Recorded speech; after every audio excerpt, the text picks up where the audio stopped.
പ്രധാനമന്ത്രിയെ അപകീർത്തിപ്പെടുത്തിയതിൽ നിയമ നടപടിക്കൊരുങ്ങുകയാണ് ദില്ലി പോലീസ്. അധിക്ഷേപ വീഡിയോകൾ പങ്കുവച്ച അക്കൗണ്ടുകളുടെ വിവരങ്ങൾ തേടി സമൂഹമാധ്യമ പ്ലാറ്റ്ഫോമുകൾക്ക് നോട്ടീസ് നൽകി. അതേസമയം ധർമ്മേന്ദ്ര പ്രധാന്റെ രാജിക്ക് പിന്നാലെ കേന്ദ്രമന്ത്രി നിതിൻ ഗഡ്കരിക്കെതിരെ നീക്കം. E20 ജനതാ പാർട്ടി എന്ന പേരിൽ സമൂഹമാധ്യമ കൂട്ടായ്മ രൂപീകരിച്ചു. എക്സിലും ഇൻസ്റ്റഗ്രാമിലും അക്കൗണ്ടുകൾ തുടങ്ങി. E20 പാർട്ടിയുടെ പിന്നിൽ ആര് എന്നത് വ്യക്തമല്ല. ശുദ്ധമായ പെട്രോൾ വാങ്ങാനുള്ള അവകാശത്തിനായി പോരാട്ടം എന്നതാണ് മുദ്രാവാക്യം.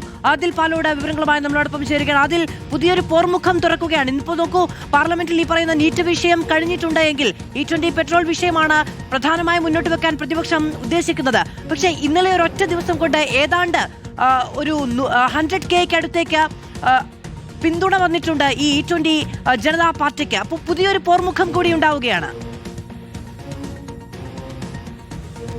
ഉറപ്പായും അത് തന്നെ വിലയിരുത്തേണ്ടി വരും. ഇനിയിപ്പോൾ E20 പെട്രോളിനെതിരെയുള്ള പ്രതിഷേധം അത് ഏകോപിപ്പിച്ച് ശക്തമാക്കുക എന്നതാണ് ഈ സമൂഹമാധ്യമ അക്കൗണ്ടുകളിലൂടെ അതിന്റെ ലക്ഷ്യമായി കാണേണ്ടത്.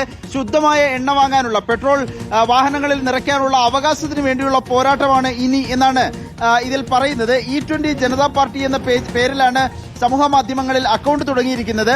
മാധു പറഞ്ഞതുപോലെ ഇന്നലെ വരെ 1,00,000-അടുത്ത് വരെ ഫോളോവേഴ്സ് ഉണ്ടായിരുന്നു. ഇന്ന് രാവിലെ ഞാൻ നോക്കുമ്പോൾ 1,40,000 ആയിരുന്നു ഫോളോവേഴ്സ്. 1,80,000 കടന്നിരിക്കുന്നു എന്നതാണ്. അതെ, 1,80,000 കടന്നിരിക്കുന്നു എന്നതാണ് ഇപ്പോഴത്തെ നിലവിലെ സ്ഥിതി. ഇതിന് പിന്നിൽ ആരാണ് എന്നത് സംബന്ധിച്ച് ഇപ്പോഴും ഒരു വ്യക്തത വരുന്നില്ല. ഗഡ്കരി തന്നെയാണ് ലക്ഷ്യം. ഗഡ്കരിയാണ് എഥനോൾ ഒഴിച്ചുള്ള പെട്രോളിന്റെ ഇന്ധനത്തിന്റെ പ്രചരണത്തിനായി മുന്നിട്ട് കേന്ദ്രമന്ത്രിമാരിൽ മുന്നിൽ തന്നെയുള്ളത്.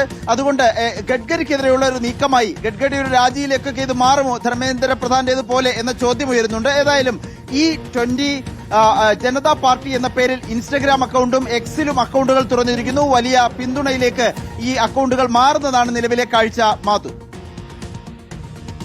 പാലോടാണ് വിവരങ്ങൾ നൽകിയത്. E20 ജനതാ പാർട്ടി എന്ന ഒരു സമൂഹ മാധ്യമ കൂട്ടായ്മയ്ക്ക് രൂപം നൽകിയിരിക്കുന്നു എന്നുള്ളതാണ്. 180K ആണ് നിലവിൽ ഇൻസ്റ്റഗ്രാമിൽ അവരുടെ ഫോളോവേഴ്സ് എന്ന് പറയുന്നത്. ഈ വിഷയം കഴിഞ്ഞിട്ടുണ്ടെങ്കിൽ, അതായത് നീറ്റ് വിഷയം കഴിഞ്ഞാൽ അടുത്ത പോർമുഖം തുറക്കുകയാണോ രാഷ്ട്രീയമായി എന്ന ചോദ്യമാണ് വരുന്നത്.